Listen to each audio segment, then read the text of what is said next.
All right, all. Time to get my Psychophage done. Now, I've actually started some of them already, so just like sort of the major blocking out colours, just purely because, well, I don't want to be at this all day, to be quite blunt about it. So this is issue number 15, and this is how to paint it. Now, what I've got here is I've just got my cheap brushes that I got from the range. You can buy these in a nice little pack.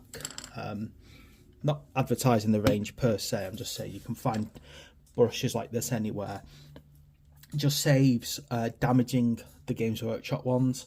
The other thing that I tend to say as well is, personally I found that with Games Workshop's synthetic brushes like these ones that you get, they stain very easily. So if you're using a non-metallic paint, I've personally found that they stain with non-metallic colours. I don't know why that is. It might just be that I am absolutely rubbish. You know, there is no other way to put it. I might just be very bad at taking care of my brushes. Regardless, anyway, so Macragge Blue, because this is my custom high fleet. I've still not thought of a name for it yet. And I'm just going to show you. So I've blocked out the big area so far, just because it's a huge area and I didn't want to spend an entire sort of 20 minutes potentially doing the first coat on the video. So with this, I've got a few second coats to do. I'll show you what I'm doing with the second coat in that one in a second. But, you know, just pay attention to the areas that you need to do. Don't be afraid to swap brushes to a finer brush when you're getting, like, say, around the edges here. You can see this brush isn't really good for edges. Why is my camera going off all over the place again? Okay, and basically you've got key armoured areas like this to do.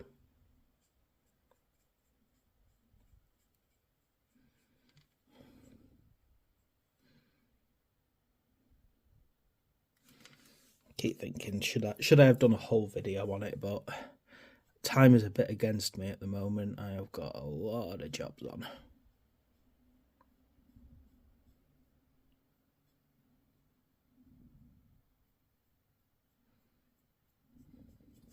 Fortunately, I've had such a terrible few months with my health. I've mentioned many times that I suffer from chronic health issues, but on top of that, I've had COVID, I've had the flu, I've had a respiratory virus. So I've fallen behind on so much, and that's not great. So I'm trying to improve my 3D modelling skills. I'm trying to get back to it after not really having time to do it for quite a while. Right. So got a second coat to do now on this, so you can see it's streaky.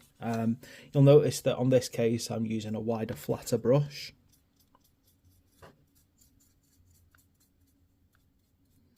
And now what I'm going to do is I'm painting what you might call in the direction of growth.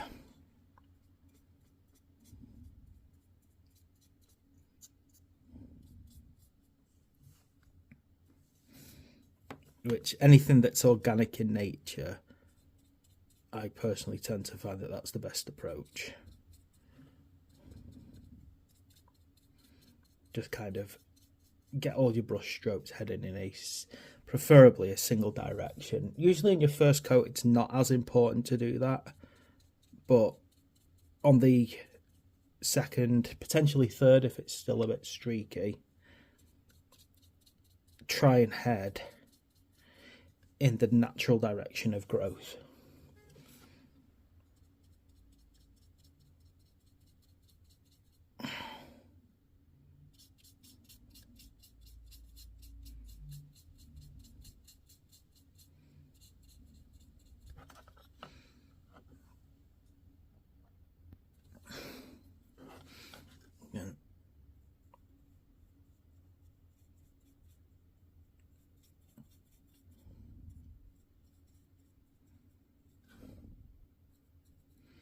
And obviously when you're using a larger brush like this to get your layers down, if you're going into a tight place and you feel like you're going to end up going over, then just swap to a smaller brush. The other thing is as well, if you start to feel like your brush is not flowing properly, if it feels like it's going stiff, it's because your paint's basically dried on the brush.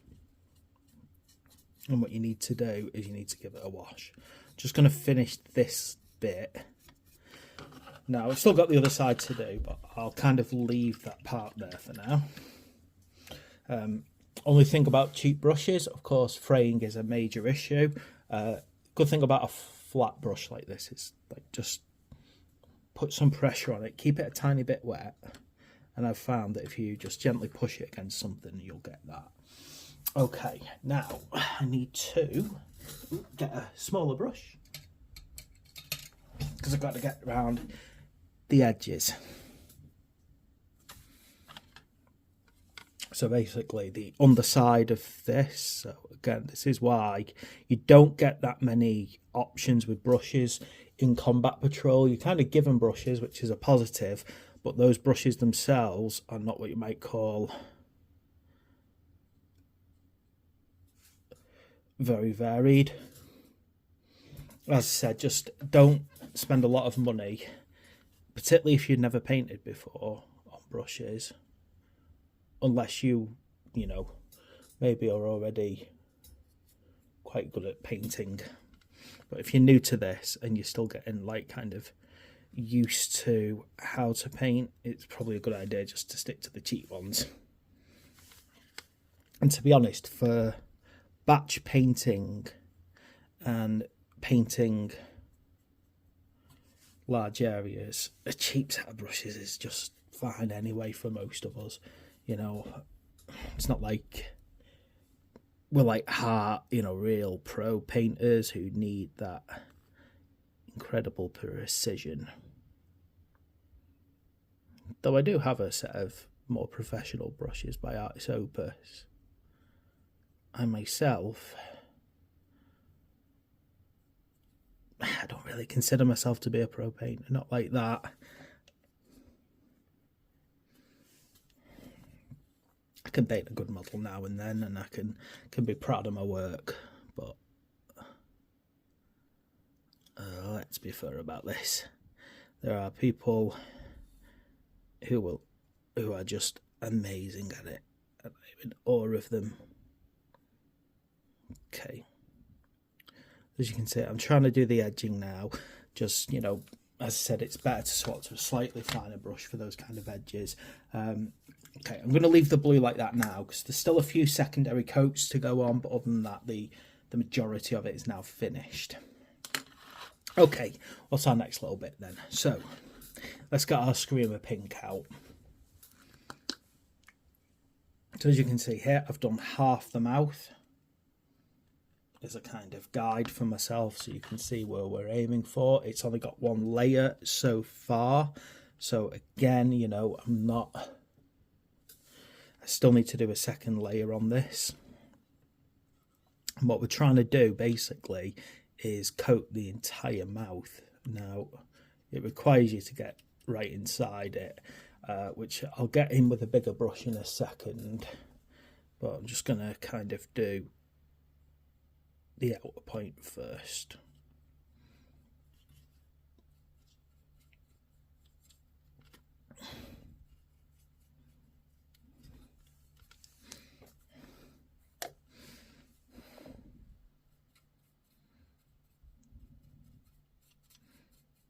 This is actually quite I find things like that on Tyranids to be just adding to the terror that they bring, these kind of Moors. I mean, the Psychophage is an interesting Tyranid because it's combining a wide range of I'll get my name right here any second now. A wide range of different other like bioforms to create it. So what do I mean by that? Well, you've got the kind of your big heavy body. Now, that big heavy body is kind of along the framework. Oh, it's not the Carnifex, it's the other one. I always forget these names some days. But basically, it's a heavy carriage. And I'm pretty certain that that starts, if nothing else, from the big monsters. Now, on top of that, it's got this moor. Now, this moor, you can find this kind of appearance. I think it's in the Trigon kit, and it's a very specific type of Trigon variant with basically that opening moor.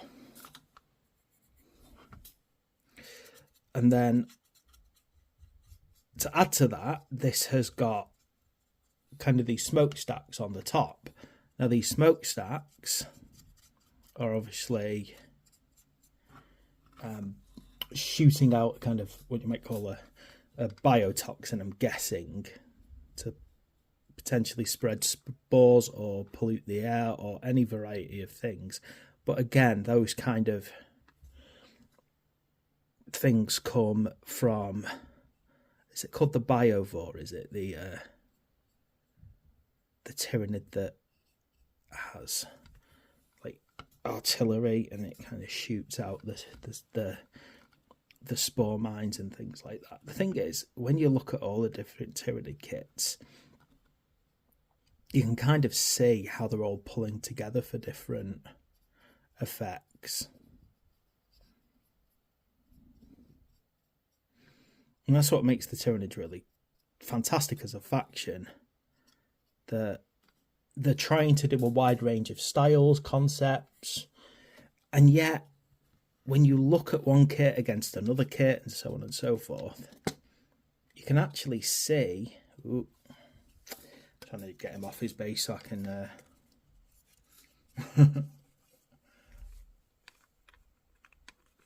get to the underside of the...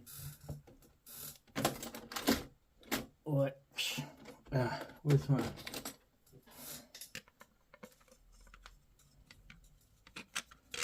I'm just struggling to get to the underside of that at the moment.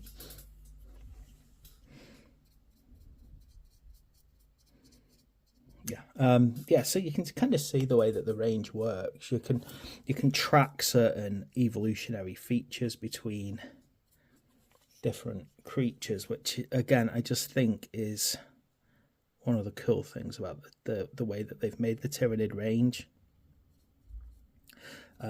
Even the tendrils coming out of this thing's mouth kind of hark back to the lictors,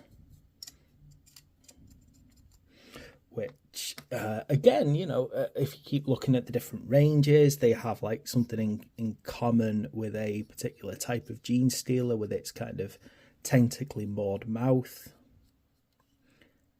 I just love the way that they, you know, you can look at them and you can see that they're all really the same species, and it's so clear about the way that they're all linked together. I just think it makes it very satisfying to look at them.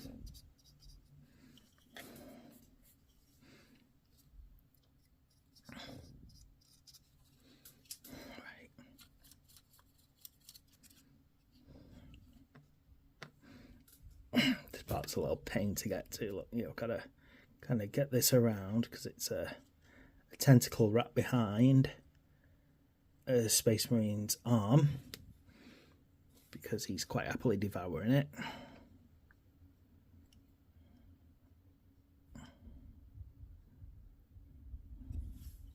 And I'm pretty certain that Space Marine, Firstborn Space Marine genetics were incorporated into the Tyrant Guard. I'm sure that's in the lore, in the background lore, which is what I read. I love like stuff like that, like reading up on how the Tyranids are basically evolving constantly. And am I right in saying I think the Zoanthrope is a heavily psychic creature, and again it seems to, if memory serves, takes from the Eldari.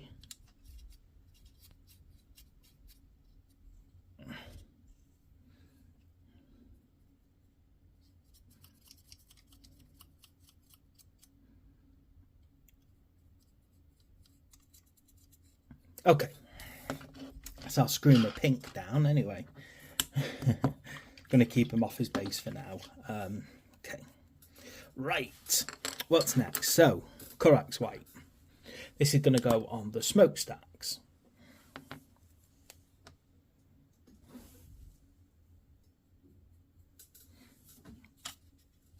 Again, I've swapped over to my thicker brush here. Now, I'm going to go very quickly here. Now, because I've done a zenithal on the actual spray, you'll notice that I'm trying to very quickly run my brush over it so that I don't lose the blackness underneath. I'm doing that deliberately, so although that's not how they show you to do it on the instructions, it's how I'm doing it, because I want to keep some of the grey and the black that's already there. So this is just me very, very rapidly. This is not the same thing as dry brushing, by the way. Although it's, well, it's similar. Basically, the motion I'm using is the same. But this is far too heavy to be classed as a dry brush. But what I've done there is I've just used the fact that it's spray painted into particular like colours to, you know, just basically use the colours that are already there, so that the actual grey that I've just added, the Korax White even, there we go, is just basically using what's already there. Okay, now finally, Abaddon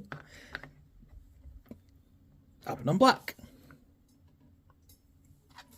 So you'll probably see here, I've already done this. I need to relayer, because that's two.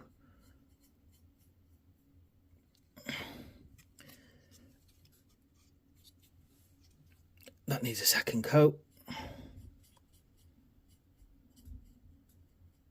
There's a few bits of blue and things that need a second coat, I know that, and the colours of the pink are not fully, you know, fully realised, for want of a better word. So I kind of need to do that as well. Probably need to get a thinner brush as well to get behind, like where the edges of the black, the claw ring is. Basically, what I need to do now is just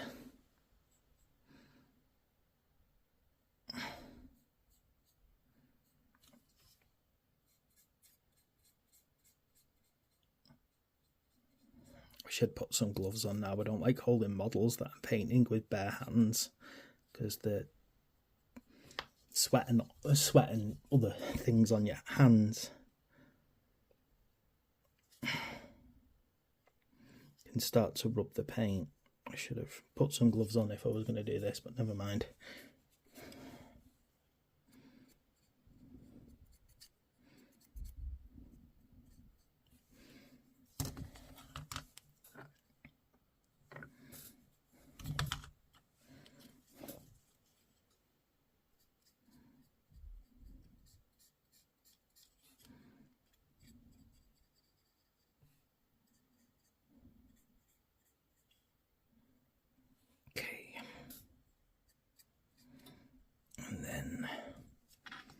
These two claws at the front.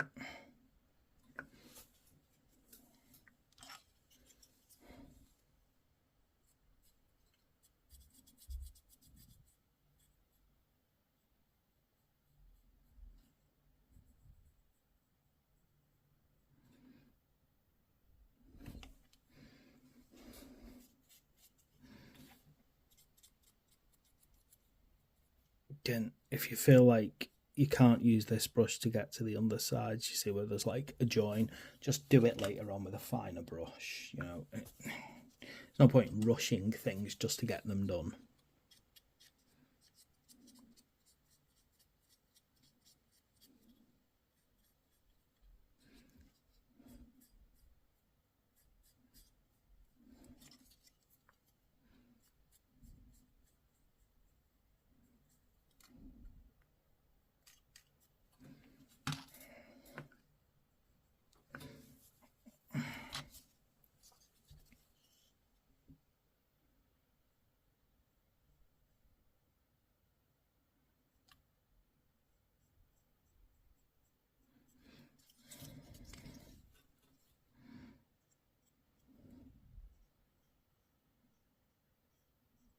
Okay, so a few additional layers need doing there in places, but other than that, I'm pretty certain that's the kind of core place that we're up to with this. Don't think there's anywhere else to do. Now, one little last thing I think I need to sort of look at is, and I'll just show you how to do it, but I'm not really ready to do it completely yet because I need additional layers. So here's the horrible bad news for you all. These things here,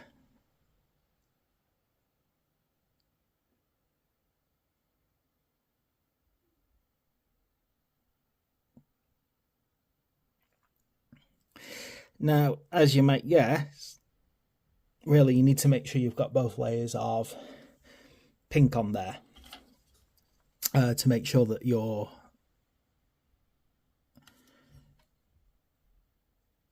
the more is properly painted. But once you're done, you've got the fun and exciting job, and this is going to be death, of painting every single one of those